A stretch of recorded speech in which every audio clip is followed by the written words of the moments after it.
अस्सलाम वालेकुम students. SML Pakistan mobile repairing institute में आप सब स्टूडेंट्स को खुशामदीद कहता हूं। जैसा कि आप लोग जानते हैं कि कल से जो हमारा लेक्चर नंबर 12 था, वहां से हमने प्रोटोकॉल सेक्शन को शुरू किया। कल हमने ये सीखा कि प्रोटोकॉल क्या है, कब याद हुआ, इसके क्या फ़ायदे हैं, और इसके साथ साथ हमने I2C प्रोटोकॉल को डीपली पढ़ा, समझा और सीखा।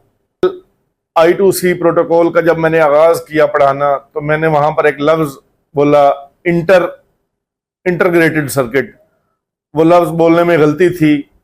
ओरिजिनल लफ्ज ये है इंटीग्रेटेड सर्किट। ठीक है, तो मैंने कहा कि अपने स्टूडेंट्स को ये चीज कंफर्म कर दूं ताकि उन तक कोई गलत नॉलेज ना पहुंचे, जिससे उनका नॉलेज जो है वो डिस्टर्ब हो। आज की जो है क्लास हमारी, इसमें हम इंशाल्लाह I2S प्रोटोकॉल के बारे में सीखेंगे कि I2S प्रोटोकॉल क्या है, किन दो आईसीओ के दरमियान में ये होता है, इसमें कितनी लाइनें होती हैं, उन लाइनों पे कितनी GR होती है, कितने वोल्टेज होते हैं, और वो किस तरीके से काम करता है। ठीक है, आपने वीडियो को मुसलसल कंप्लीट देखना है, और ताकि जो है ना आप लोगों को इससे कुछ फायदा हो। अच्छा स्टूडेंट्स, आप देखें कि स्क्रीन पर डायग्राम बना हुआ है। सबसे पहले इसके ऊपर लिखा हुआ है I2S। I2S जो है ये इसका निक नेम है, इसका जो ओरिजिनल नाम है वो है IIS।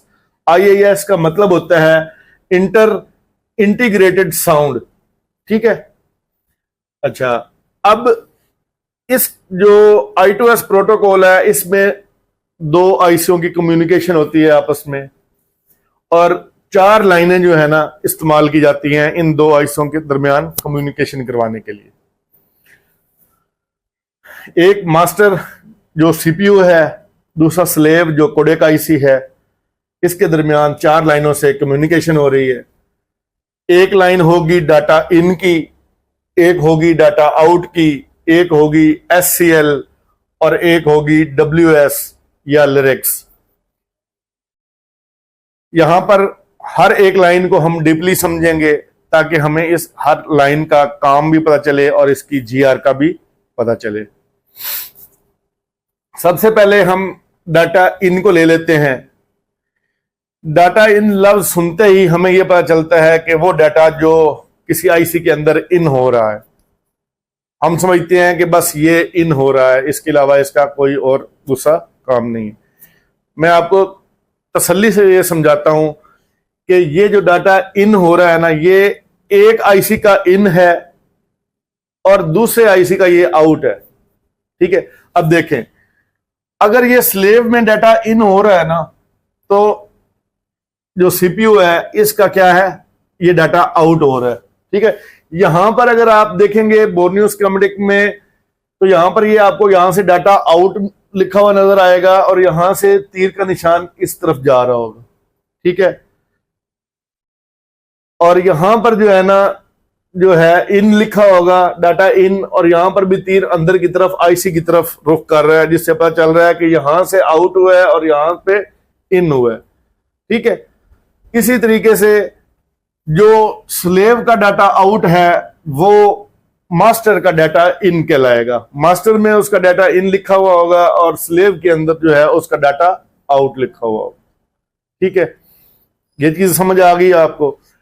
अब दूसरी बात यह है कि यहां पर लफ्ज लिखा हुआ है ADC और DAC।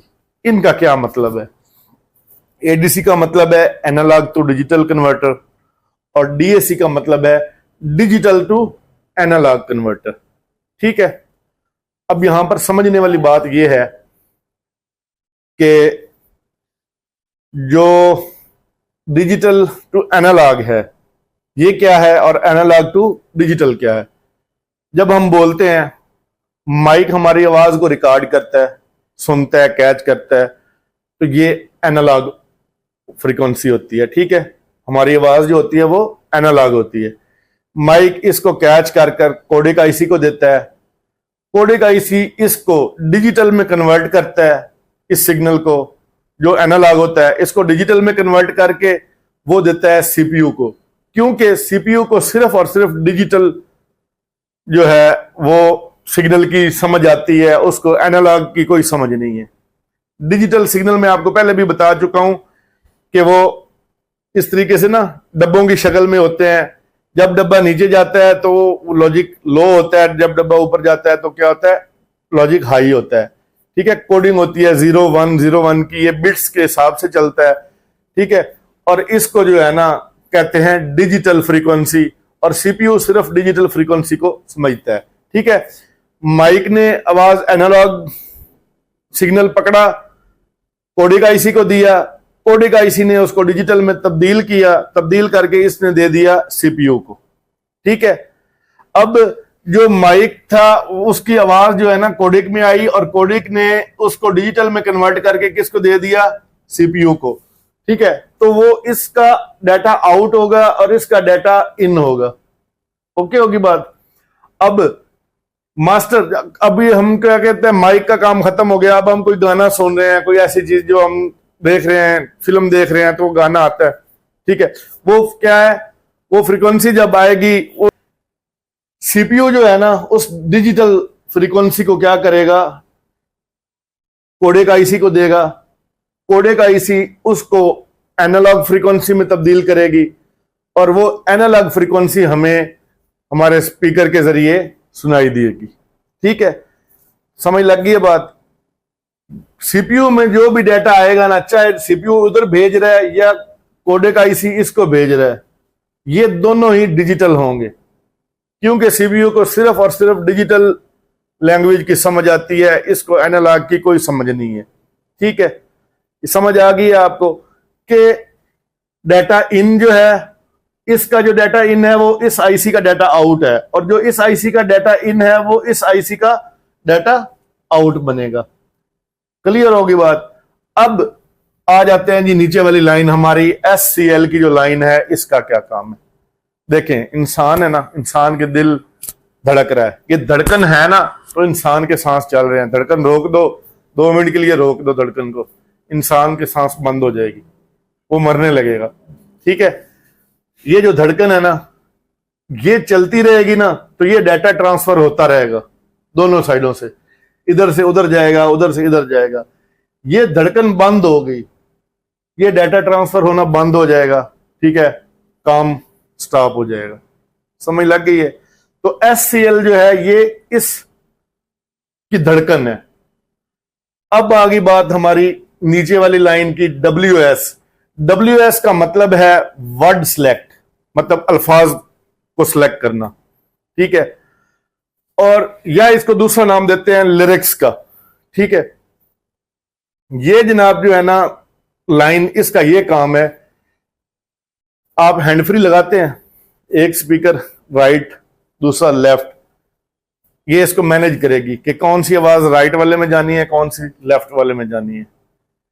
मोबाइल के अंदर अमूमन ऊपर छोटा स्पीकर होता है, नीचे बड़ा होता है, लेकिन अक्सर नए मोबाइलों के अंदर जो है ऊपर भी बड़ा स्पीकर आ गया, छोटे नीचे भी स्पीकर आ गया, स्टीरियो स्पीकर जिनको बोलते हैं। ठीक है, ये फ्रिक्वेंसी तय करती है कि इन दोनों स्पीकरों में एट अ टाइम एक जैसी आवाज कैसे आएगी।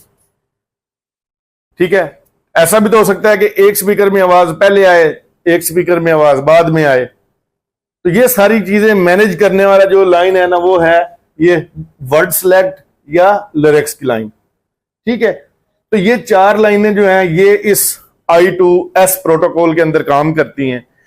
चारों लाइनों की जो GR है 300 से 800 के दरमियान होनी चाहिए। ऐसा नहीं हो सकता कि किसी इस लाइन की और इस लाइन की तो 450 के आसपास तीनों की हो, और ये वाली लाइन जो है ना इसकी एकदम 700 हो जाए। ऐसा नहीं हो सकता। अगर इसकी 700 होगी तो ये लाइन क्या है, खराब है। ठीक है, ये GR क्यों बदलती हैं, कैसे बदलती हैं, इंशाल्लाह नेक्स्ट किसी टॉपिक पे बताऊंगा आपको। अभी हमारा फोकस जो है वो सिर्फ और सिर्फ प्रोटोकॉल के ऊपर है, और हम प्रोटोकॉल की ही बात करेंगे। GR 300 से 800 के दरमियान, वोल्टेज 1.8। अच्छा, अभी ना हम इसको जो स्केमेटिक डायग्राम है ना उसके अंदर देखते हैं कि ये किस तरीके से हमें ये लाइनें वहां पर शो होती हैं। ठीक है, ये देखें, ये I2S DI लिखा हुआ है, ये DI का मतलब है डाटा इन, ठीक हो गया। ये DO लिखा हुआ है, इसका मतलब है डाटा आउट। ये LRCK, इसका मतलब है लिरिक्स या वर्ड सेलेक्ट वाली लाइन। इसके बाद ये ऊपर लिखा हुआ है BCK, इसका मतलब है बिट क्लॉक। ठीक है, क्लॉक की फ्रीक्वेंसी जो है ये वो वाली लाइन है। ठीक है, हमारी ये चार लाइनें जो हैं ये चार किस जगह से, ऑडियो सेक्शन से, सीपीयू के ऑडियो सेक्शन से जा रही हैं। ठीक हो गया, बाकी आपको सारी डिटेल समझाई है, उम्मीद करता हूं आपको समझ आई होगी। एक दफा दोबारा रिपीट करवा देता हूं, I2S IIS। ठीक है, इंटर इंटीग्रेटेड साउंड, ये प्रोटोकॉल ऑडियो सेक्शन के लिए बनाया गया है। इसमें टोटल 4 लाइनें हैं, data in, data out, SCL और WS या लिरिक्स की लाइन। ठीक है, उम्मीद करता हूं कि आपको I2S प्रोटोकॉल के बारे में समझ आ गई होगी। अपनी तरफ से कोशिश की है आसान अल्फाज में आपको समझाऊं ताकि आप लोग इससे फायदा हासिल कर सको।